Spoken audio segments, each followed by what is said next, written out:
Oke, terima kasih Bu Dia. Assalamualaikum warahmatullahi wabarakatuh. Selamat sore dan salam sejahtera untuk kita semua. Waalaikumsalam warahmatullahi wabarakatuh.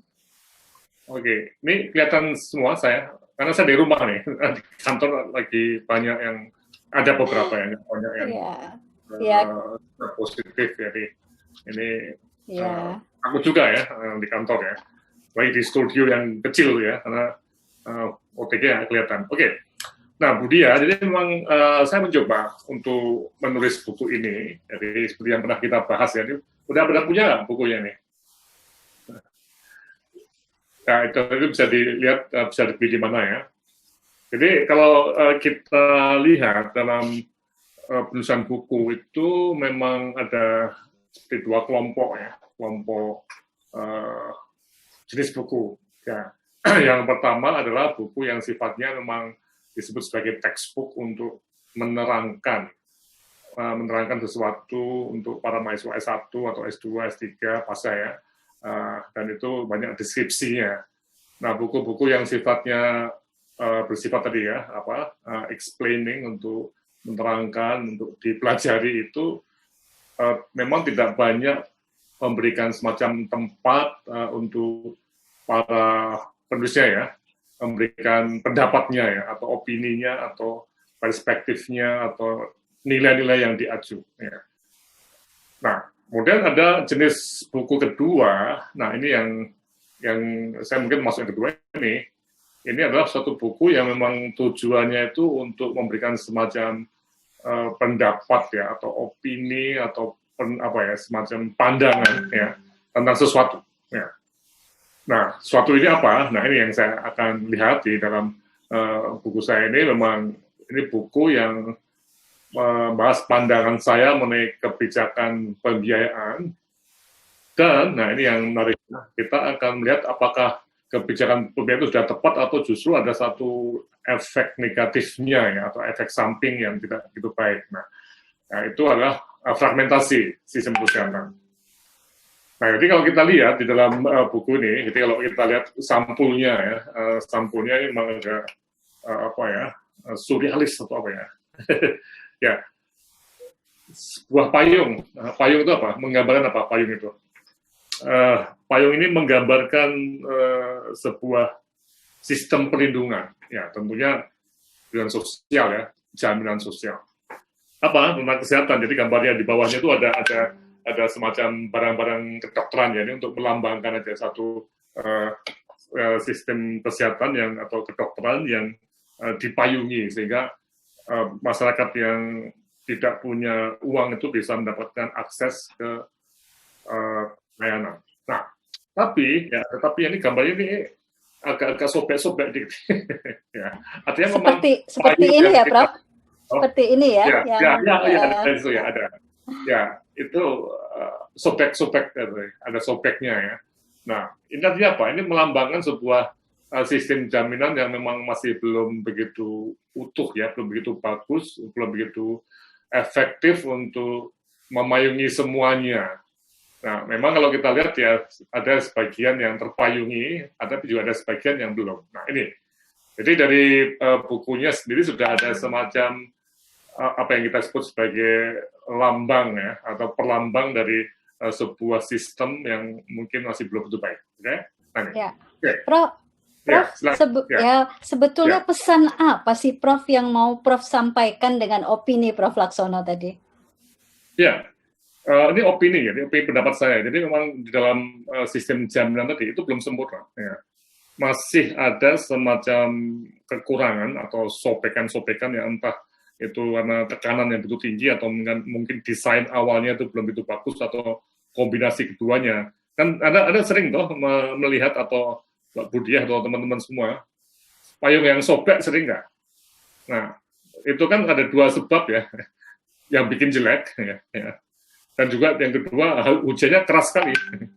Jadi, atau berangin, atau angin kencang gitu ya. Jadi, atau kombinasi keduanya. Jadi, sehingga payung itu sobek. Jadi, tidak bisa penuh memayungi semuanya. Nah, ini yang jadi satu isu yang saya coba gambarkan dalam sampul pun kelihatan seperti itu. Ya, jadi sebetulnya angin kencang apa toh Prof yang membuat sobek ini? Ya, tekanan. Jadi itu seperti ini ya. Jadi kalau kita lihat sistem kesehatan itu kan ada tekanan-tekanan ya. Ya. Jadi sistem itu bukan tujuan ya, itu adalah alat. Nah, alat itu juga bisa dapat tekanan sehingga bisa nggak jalan, tidak berjalan.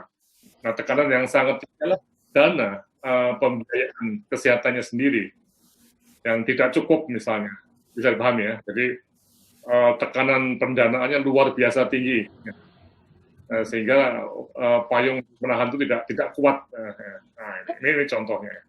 Oh, begitu ya, Prof. Nah, Prof, berapa lama Prof memproduksi atau menulis buku ini, Prof? Oh, ini buku sudah cukup lama ya. Jadi kalau kita lihat datanya nanti ya, itu memang dimulai sejak tahun 2014. Nah, itu karena ada monitoring itu ya. Ada saat BPJS jalan pertama kali, ada proses monitoring yang dilakukan oleh PKN UGM. Nah, itu sudah mulai untuk membuat bukunya. Nah, terus sampai tahun 2018, jadi buku ini sudah agak lama juga ya. 4 atau 5 tahun setelah itu, dan dipublikasi 2019 awal ya. Nah, jadi ini sebuah buku yang bisa melihat perjalanannya BPJS juga selama 4-5 tahun pertama, dan memang ini masih to be continue ya, artinya memang kita sudah berada pada tahun ke-7. Nah, mungkin buku ini juga akan mendapat tambahan lagi, karena sekarang dengan adanya pandemi COVID-19 ini juga pembiayaan kesehatan jadi semakin berat ini, ya, semakin berat. Jadi kita harus berani mengakui bahwa sistem kita kan juga tergantung pada sistem kesehatan ya, tergantung pada dana dari APBN ya. Nah, ketika APBN-nya itu mendapat tekanan ya dari COVID-19, kemudian juga pajak itu juga tidak bisa dikumpulkan dengan baik ya, jadi defisit. Nah, ini semua menunjukkan bahwa tekanan pada payung aman ini juga semakin berat ini, semakin kencang ya. Nah, ini yang jadi satu isu yang menarik untuk kita lihat. Begitu Bu. Jadi cukup lama, sekitar 4 tahun nyusun punya ini. 4 tahun. Apakah ada kejadian yang memicu, Prof? Sehingga Prof kok tergelitik ya, wah ini harus menulis dengan opini-opini Prof Laksono. Bukan pemicu, tapi emang kalau kita lihat semua kebijakan yang besar ya, seperti BPJS atau JKN itu kan perlu kita monitor ya. Jadi artinya begini ya, kita sebagai, maksudnya kita tuh dosen atau peneliti, sebagai bagian dari intelektual itu pasti bisa memprediksi ya kebijakan besar seperti Undang-Undang SESN, Undang-Undang BPJS, dan itu pasti ada hal-hal yang perlu dimonitor dengan ketat, ya. Karena menyangkut ratusan juta orang, dana yang besar sekali ya. Nah, sehingga sejak awal, ya memang sudah ada beberapa proyeksi kita bahwa BPJS itu akan mengalami masa split deficit ini. Nah, oleh karena itu kami tidak tidak membuang waktu untuk menunggu waktu, tapi secara tahun ke tahun itu ya memonitor, sehingga di satu titik itu dengan tanda kutip ya, mudah atau susah itu relatif ya. Jadi secara otomatis atau secara alamiah itu bisa menjadi buku ya. Karena secara rutin dilihat. Jadi saya kira ini sesuatu yang semua bisa bikin ya.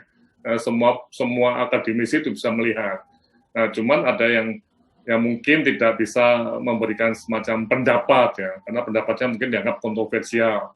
Jadi saya ini pendapat saya mengenai hal ini itu sering dianggap kontroversial karena berlawanan dengan apa yang ada di umum bahwa BPJS itu sukses atau merata, tapi dengan data yang ada itu kelihatan sekali justru sebaliknya.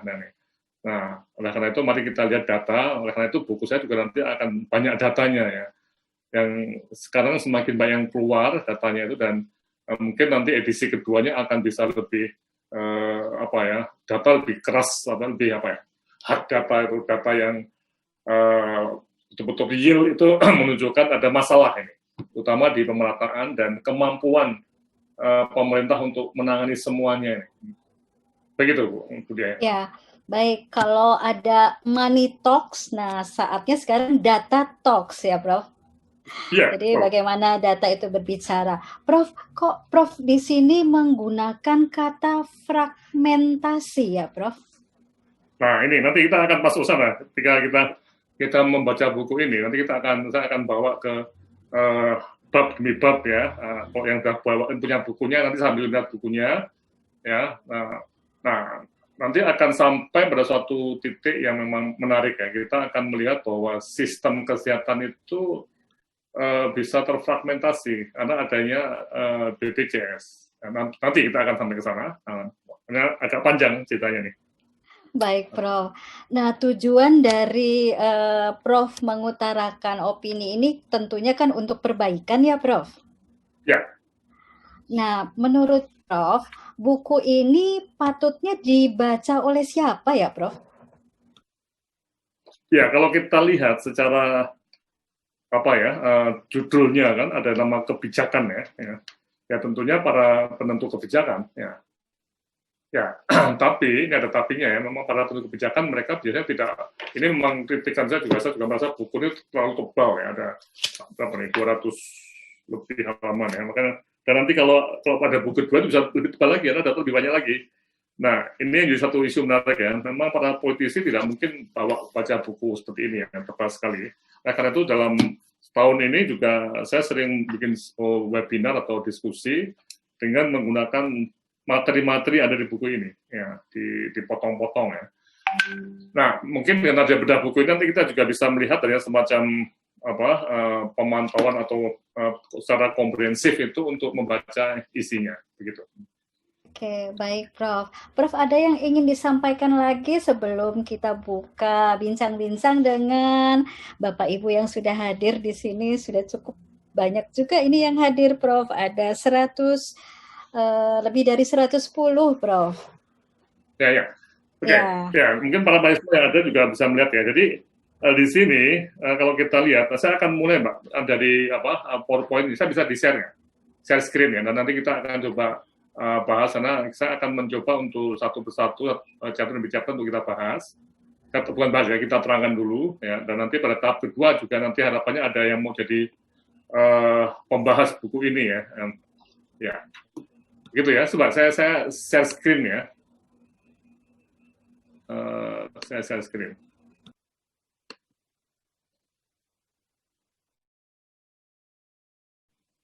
Oh, bisa. Oke. Share screen.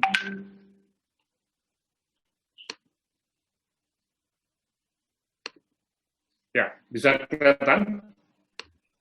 Mas, ya, sudah sampun, Prof. Ya.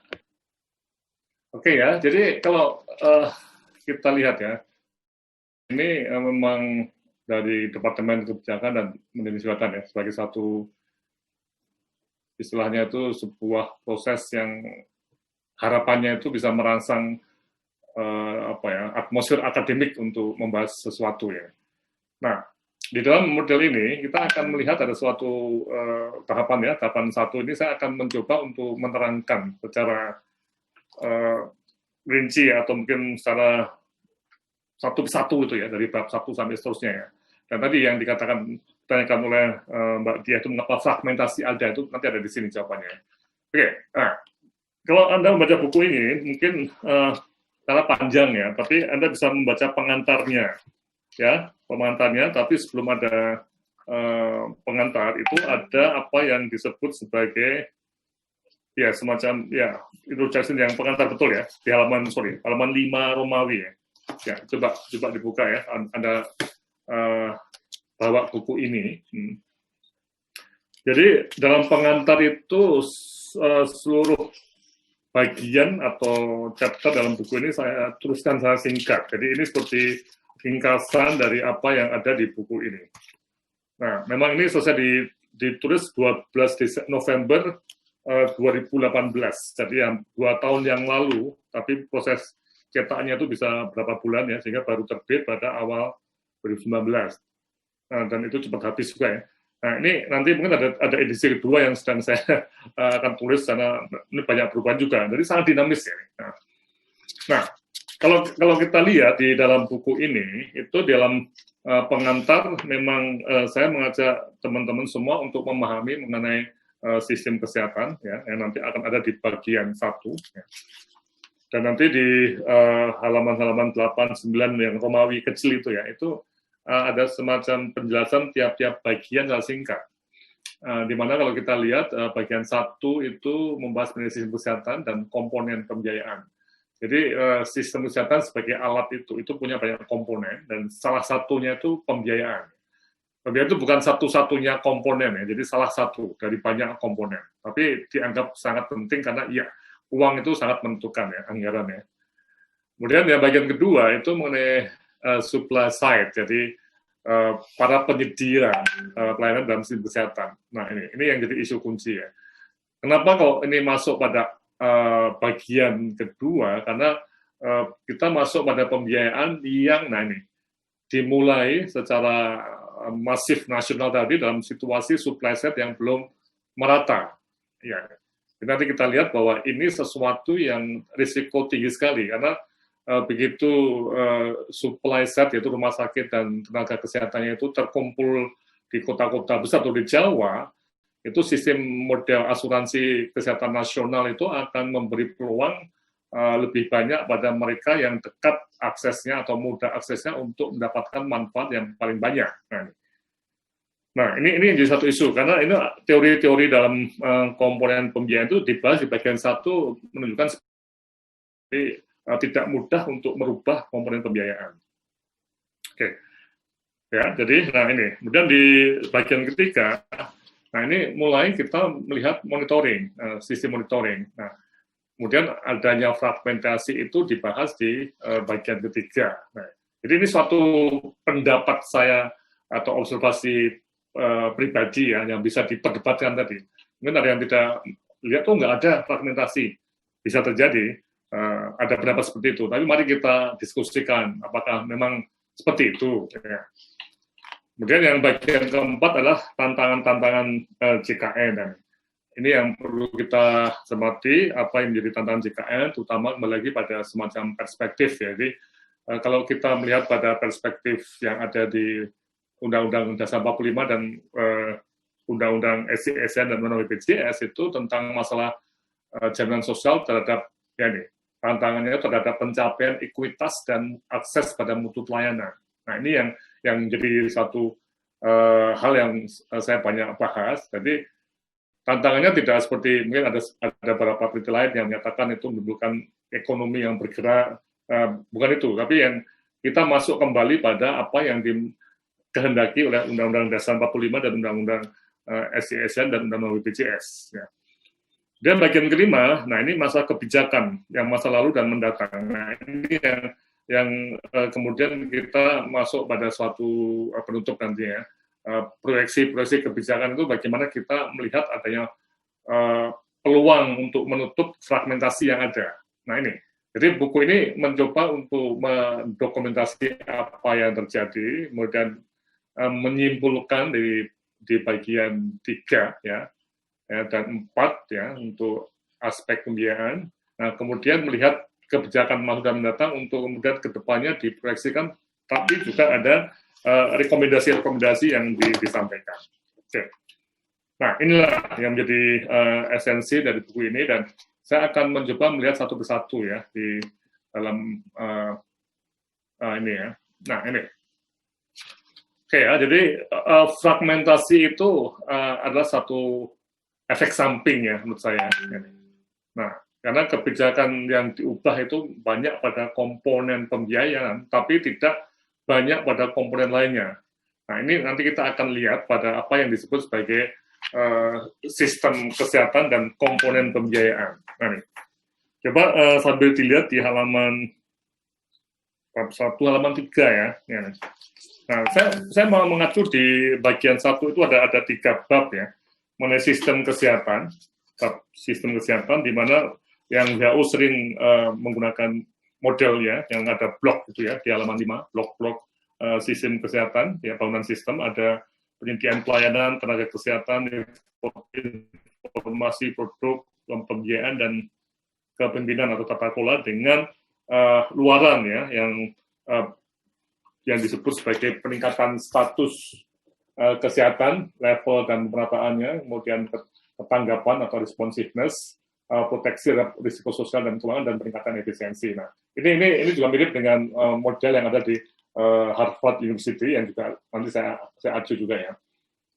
Nah, ketika kita bicara mengenai sistem kesehatan ini ada ideologi yang melingkupinya. Jadi sistem itu kan Allah, ya, yang miliki sebuah negara atau terkait dengan negara dan negara itu punya cara pandang ya.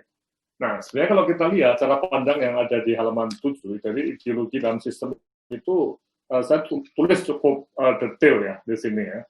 Ya, memang ada model yang seperti di Amerika Serikat atau di Eropa Barat ya, tapi intinya juga kita akan melihat ideologi itu terkait dengan peran pemerintah dalam sistem kesehatan tadi.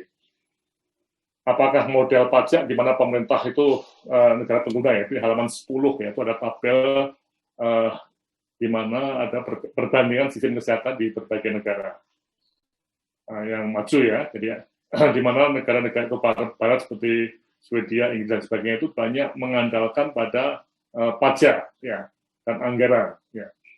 Nah, tapi seperti di Amerika Serikat itu asuransi swasta nih. Nah, ini yang menarik juga, ada model Bismarck di Jerman ya.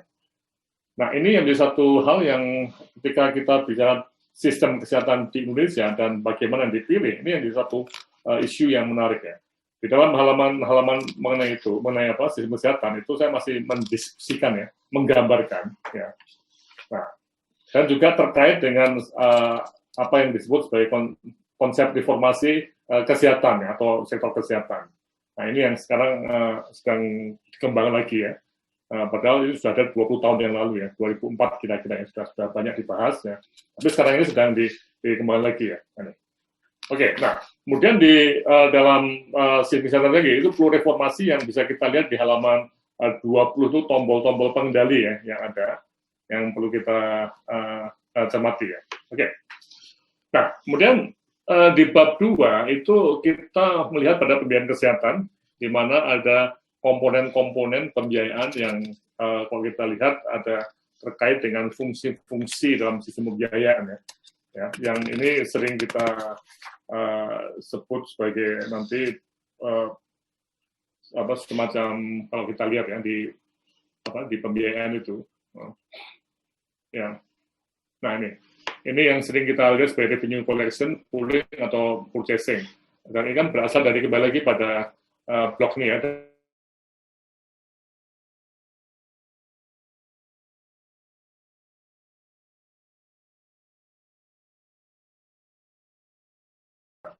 Dan kita di Indonesia menggunakan model yang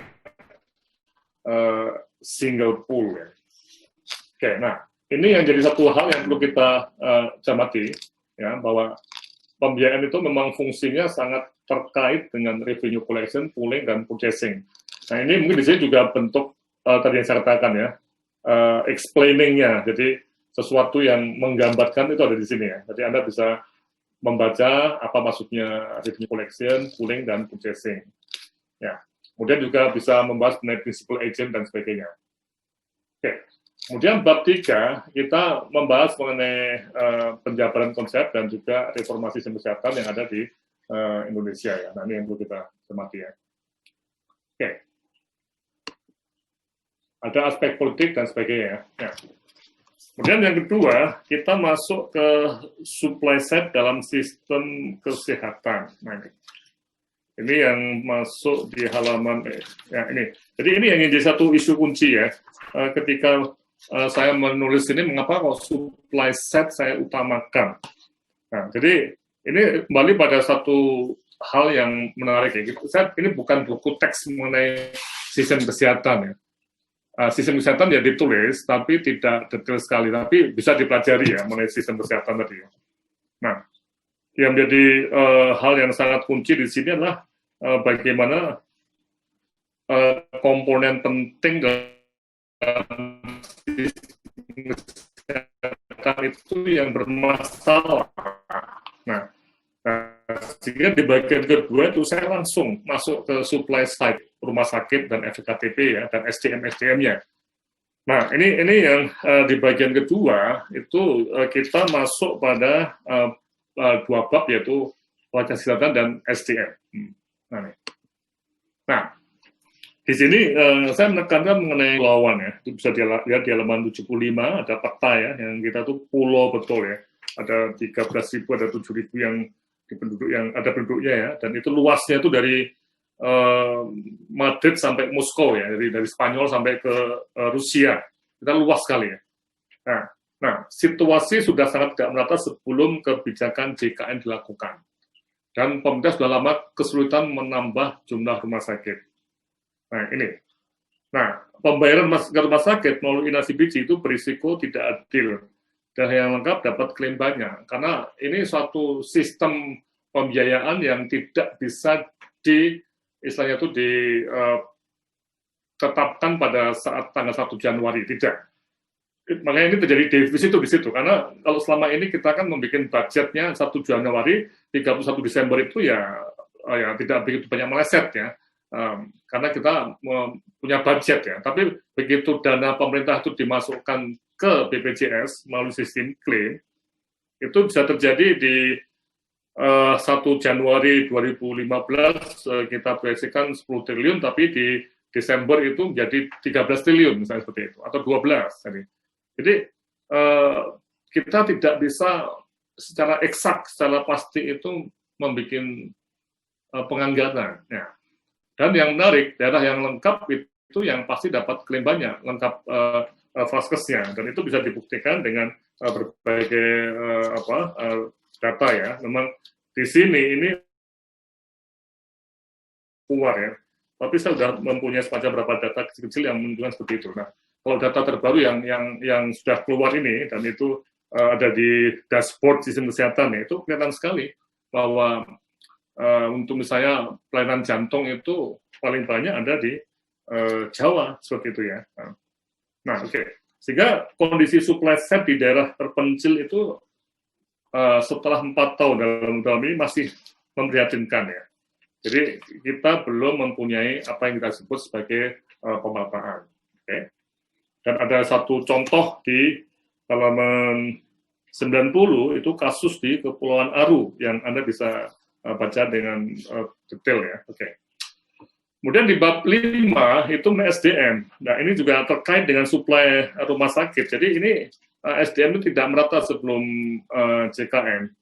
Dan berbagai usaha pengembangan SDM kesehatan melalui pendidikan dokter juga masih belum lancar ya. Jadi seperti residen itu harusnya diakui sebagai tenaga kerja. Dan DLP, dokter layanan primer, juga harusnya dikembangkan secara cepat ya. Nah, ini juga masih belum jalan. Jadi masih banyak konflik secara undang-undang dan secara politis nih. Kemudian pembayaran ke dokter belum dirasa tepat. Jadi ini hal-hal yang saya tulis di halaman 95, 96, 99 sampai mekanisme pembayaran kapitasi dan sebagainya. Tapi intinya memang kita belum mempunyai sistem pelayanan kesehatan yang membayar dokternya itu bisa tepat untuk menjangkau daerah yang sulit atau menarik dokter sampai ke daerah sulit. Okay. Nah, kemudian sampai ke ini saya menulis pemantauan JKN. Nah, ini data itu kita eksplor terus ya. Jadi bagaimana dampak JKN terhadap jumlah SDM dokter dan fasilitas. Kemudian dampak terhadap kelembagaan BPJS dan pembiayaannya. Nah, ini yang kita lihat ya. Ternyata memang penambahannya itu tidak banyak ya, tidak signifikan ya. Tetap Jawa itu mempunyai kemampuan yang atau daerah yang punya kemampuan menarik SDM. Dan BPJS pun juga tertarik ke Jawa juga. Di halaman 115 ini juga demikian. Pertambahan puskesmas, pertambahan rumah sakit itu kalau kita lihat di halaman 118 ya, rumah sakit Indonesia itu berkembang, tapi sebagian besar adalah swasta yang for profit dan berada di Jawa. Ya, selama masa berlangsungnya BPJS ini. Jadi BPJS itu bagus untuk pengembangan rumah sakit, tapi di Jawa, swasta di Jawa itu banyak yang berkembang. Tapi untuk daerah luar Jawa itu sangat-sangat sedikit. Ya. Nah, ini yang menjadi satu isu yang menarik untuk kita cermati. pertumbuhan rumah sakit ini menjadi isu yang sangat terkait dengan keadilan, karena ketika masyarakat itu mempunyai kartu sehat menjadi anggota BPJS, dia masih belum tentu mendapatkan akses. Dia harus terbang misalnya dari Pulau Auru tadi ya, dia harus terbang ke Ambon untuk mendapatkan pelayanan hemodialisis kalau dia sakit ginjal ya. Nah, akibatnya apa? Orang miskin nggak banyak pakai, yang banyak pakai adalah kelompok-kelompok yang dekat akses dengan rumah sakit tadi. Nah, ini yang menjadi satu isu yang sentral dalam buku saya ini mengenai supply side ya. Itu mempunyai dampak yang sangat-sangat buruk terhadap pemerataan di pelayanan kesehatan. Kemudian juga dalam aspek kelembagaan ini BPJS dan PPN juga masih mempunyai problem yang harus kita atasi ya, termasuk inilah letaknya ada fragmentasi itu ya. Ya, coba. Nah, ya. Jadi kalau kita lihat BPJS itu mewarisi satu model korporasi yaitu PT Asuransi Indonesia yang sentralistik ya. Memang semua korporasi itu sentralistik ya. Nah, tapi undang-undangnya BPJS itu juga sentralistik ya. Nah, sementara pemerintahan dan sektor kesehatan itu terdesentralisasi ya. Sehingga terjadi konflik-konflik yang berat dan bahkan juga ada yang sebagian masuk ke Mahkamah Konstitusi ya. Nah, yang terjadi ada satu proses fragmentasi. Nah, ini gambar di halaman 134 ya, yang menjadi apa yang kita sebut sebagai inti dari apa yang saya lihat ya. Sekali lagi ini pandangan saya sebagai seorang pengamat atau peneliti ya, yang mungkin bisa tidak disetujui. Apa salah? Ini jadi memang kehidupan akademik itu kehidupan yang bisa melihat adanya perbedaan, asal logikanya ada. Nah, saya melihat Presiden itu memang membawai BPJS dan Kemenkes ya. Jadi dua lembaga memang tidak mempunyai hubungan yang langsung gitu ya. Jadi BPJS itu bukan di bawah Kemenkes ya. Nah ini yang menarik. Jadi laporan BPJS dulu ya, tapi sekarang sudah diubah, itu tidak melewati Menteri Kesehatan. Nah, kemudian yang sangat penting itu BPJS karena mewarisi PT Askes itu modelnya bukan seperti pemerintahan yang ada provinsi dan kabupaten, tapi ada kantor-kantor regional ya, dan ada kantor cabang ya, yang mirip dengan Pangdam itu ya, yang di militer ya, jadi bukan berbasis pada provinsi. Nah, yang menarik seperti data yang sangat penting untuk asuransi ya, data itu sesuatu ya, satu hal ya, satu aset yang tidak pernah atau belum pernah dibahas secara detail ke kabupaten kota. Jadi ini yang kita sebut ya sebagai fragmentasi ini, penggunaannya itu ke pusat ya. Itu data itu bisa data orang yang sakit, penyakit, ada data keuangan, itu tidak pernah dialih di sini. Sehingga ketika gubernur itu ingin melihat apa yang menjadi penyakit prioritas atau yang paling banyak memakan uang di daerahnya itu tidak bisa. Ya, nah ini juga apakah ya misalnya seperti ini ya, Gubernur Jawa Tengah Pak Ganjar itu apakah dia tahu bahwa BPJS itu di Jawa Tengah itu rugi mungkin sekitar 4 triliun ya setiap tahun ya, karena tidak ada informasi seperti ini. Dan semua kerugian BPJS di daerah tadi itu dan biasanya di Jawa ya itu ditanggung oleh APBN. Atau karena single pool tadi, itu menggunakan dana yang sisa dari tempat-tempat kabupaten yang kurang vaskesnya nih tadi. Karena kurang dokter, kurang vaskes tidak bisa klaim, sehingga dana BPJS-nya yang harusnya sesuai aktuarial itu harusnya banyak terserap, itu jadi tidak begitu terserap. Nah, jadi selama bertahun-tahun itu data itu terfragmentasi seperti ini. Ya. Ini yang saya tadi Bu Dia ya, saya sebut sebagai fragmentasi itu ini. Oke ya. Kemudian keempat, nah ini tantangannya. Nah sekarang kita melihat BPJS itu sesuatu yang bagus ya, tapi tantangannya itu ada tantangan utama itu menurut saya pemerataan dan governance-nya dalam sistem kesehatan ini. Ini dalam konteks tadi fragmentasi ya.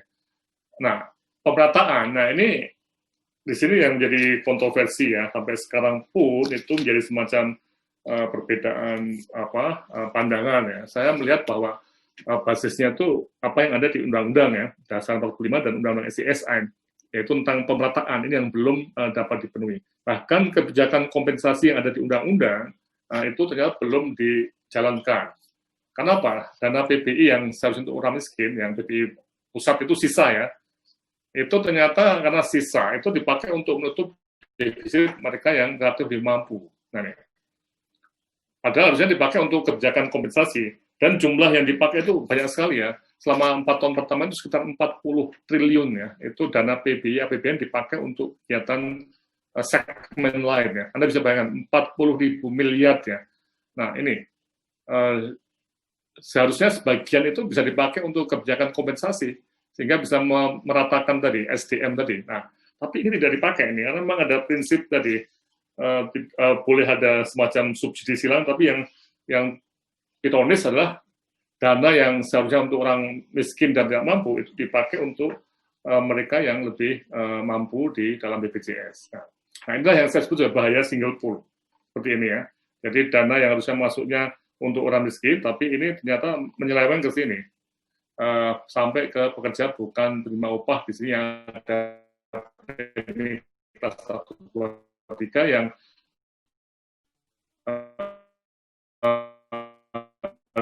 di sini making loss-nya tinggi sekali ya. Selama 5 tahun pertama itu 60 triliun ya.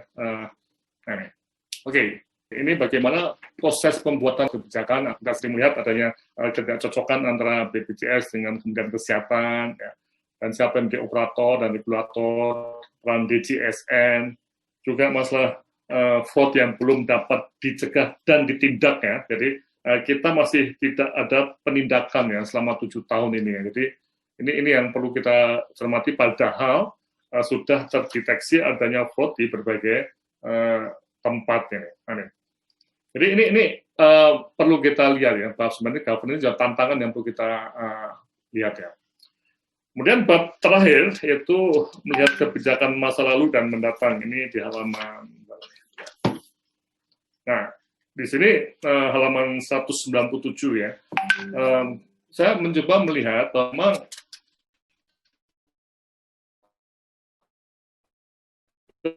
kebijakan JKN sendiri kita lihat secara kronologis waktu politik ya, atau lengser kemudian diganti Pak Habibie dan Gus Dur dan Bu Mega. Agak terputus-putus ya, Prof. Nah, undang-undang SDSN pada tahun 2004 itu disahkan oleh Presiden Megawati pada hari terakhir beliau menjabat ya. Kemudian halo, saya pindah. Kalau sekarang gimana? Sudah cukup. Lebih baik. Ya, oke ya. Ya, lebih baik ya. Ya, nah, bab 10 ini, bab terakhir ya, sebelum menutup ya, itu masa lalu kita lihat ya. Jadi kebijakan jaminan kesehatan itu lebih diwarnai dengan pengaruh politis ya. Nah, undang-undang SSN itu disusun dalam sistem tidak ideal karena tadi antara Pak SBY dan Bu Mega tidak begitu banyak ada pembicaraan. Jadi kita bisa lihat ya ada waktu 7 tahun ya antara 2004 dan 2011 untuk menyelesaikan undang-undang BPJS. Dan ini pun dalam suasana yang penuh tekanan ya.